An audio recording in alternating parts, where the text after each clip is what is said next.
The BBC is spending an astonishing £42 million of public money chasing licence fee payments from the poor and vulnerable. In a GBNews exclusive, I can reveal the massive spend is going on the Beeb's, quote, simple payment plan service to collect the newly increased licence fee, which is now £169.50, having jumped, of course, from £159 last month.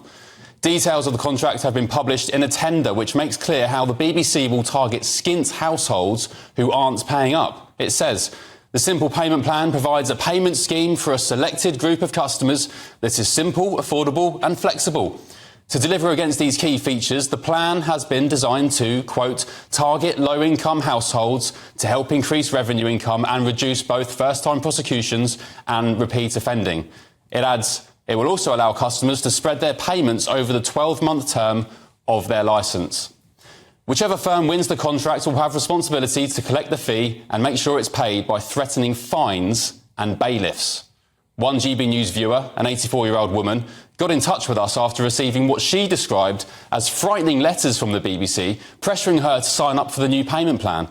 The letter, which I've seen, it reads, your TV licence has been cancelled because you've not paid for it. Now, time is running out. You can make a fresh start by joining the simple payment plan.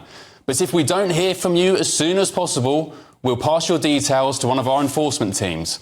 If they find evidence you're breaking the law, you risk prosecution and a fine of up to £1,000. Collectors chasing licence fee payments have also repeatedly been accused of bullying the vulnerable, including war veterans and a young mum in a women's refuge. So as a reminder, that's £42 million of licence fee money, your money, being spent to demand society's poorest and vulnerable people pay nearly £170 a year to bolster BBC coffers. And what are we getting for our buck? Not a lot, by the looks of it. Over the weekend, the Right-On Metro newspaper bizarrely claims that Doctor Who, whose new star is black and gay, by the way, was never made for straight white men. I guess the BBC's hyper-woke agenda is now an open secret, of course. And then there's Gary Lineker, who is ludicrously paid £1.3 million to talk about football. And when he's not doing that, he plays up to the hard left with deeply offensive comments like this from Saturday. Constant images of children losing their lives day in, day out. Now, obviously, we all know what, October 7th happened and, the Hamas thing, but the Hamas thing. Good grief. And isn't the great selling point for the licence fee the fact that there's no ads? Well, apparently listeners of BBC podcasts can kiss that goodbye.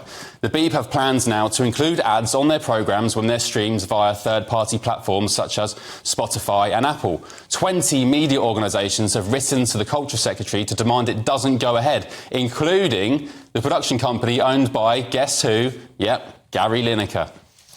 It's not like Lineker to make things difficult for his employer, is it? Well, if the BBC are so desperate for revenue, instead of targeting poor people, how about they start by getting his outrageous wage bill off their books?